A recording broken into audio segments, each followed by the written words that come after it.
Halo semuanya, selamat datang.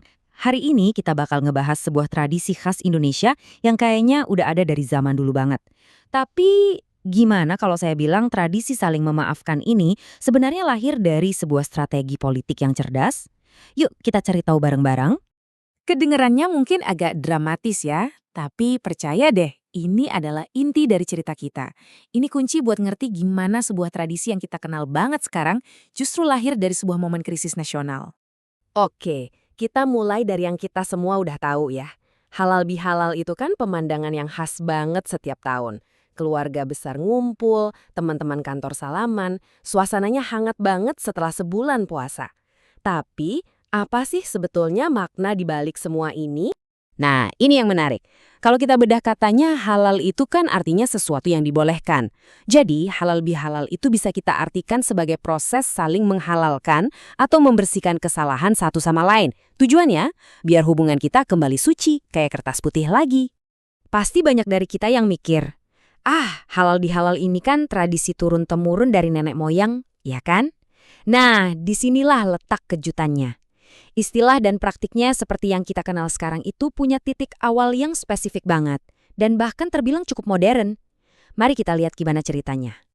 Jadi, ini dia titik kuncinya. Tahun 1948, kondisi Indonesia lagi panas-panasnya.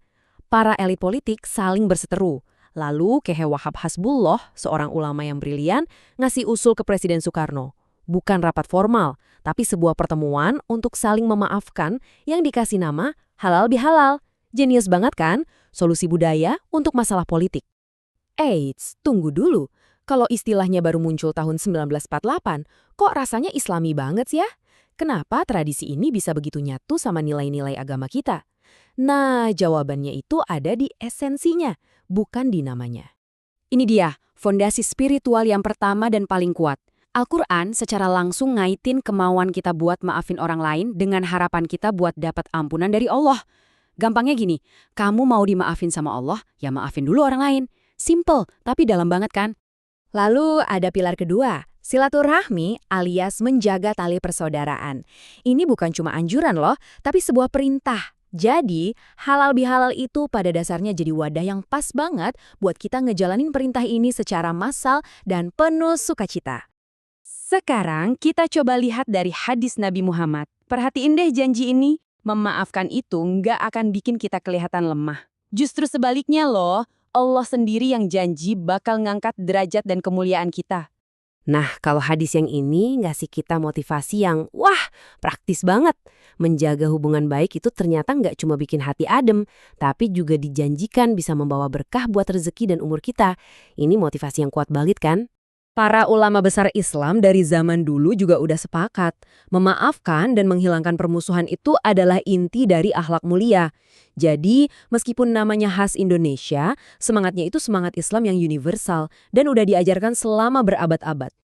Oke, jadi setelah kita tahu akarnya dari Al-Quran dan hadis, apa sih imbalan nyatanya buat kita kalau kita mempraktekkan ini dengan tulus? Yuk kita rangkum jadi 5 manfaat utamanya. Coba deh kita lihat. Manfaatnya tuh lengkap banget. Ini bukan cuma soal hubungan sosial, ini bisa ngebersihin catatan dosa kita sama sesama, memperkuat komunitas, mendatangkan ampunan dari Allah, menenangkan jiwa kita dari dendam, dan seperti yang kita lihat dari hadis tadi, membuka pintu rezeki. Bener-bener paket lengkap untuk perbaikan diri. Oke, sekarang gimana sih tradisi yang kaya makna ini kita lihat dalam kehidupan kita sehari-hari di zaman modern ini? Kita bisa lihat di mana-mana kan, dari ruang keluarga yang paling pribadi sampai acara formal di kantor, halal bihalal itu bisa beradaptasi. Di keluarga, suasananya jadi hangat dan personal. Di sekolah, ini jadi momen pendidikan karakter. Di kantor, bisa membangun lagi semangat tim. Di lingkungan masyarakat, ini memperkuat rasa kebersamaan. Bentuknya mungkin beda-beda, tapi tujuannya tetap sama. Tapi, ini nih yang paling penting. Tanpa adab atau etiket yang benar, halal bihalal ini bisa-bisa cuma jadi rutinitas kosong. Niatnya harus lurus karena Allah, hatinya harus tulus ikhlas, dan tujuannya bukan buat pamer. Inilah yang mengubah sebuah tradisi budaya jadi ibadah yang bernilai di mata Tuhan. Jadi, kesimpulan besarnya begini. Halal bihalal itu adalah sebuah perkawinan yang sempurna. Di satu sisi, ini adalah produk kreativitas budaya Indonesia, sebuah inovasi sosial politik yang cemerlang. Tapi di sisi lain, jiwanya itu sepenuhnya berakar pada ajaran Islam yang abadi tentang memaafkan dan menyambung silaturahmi.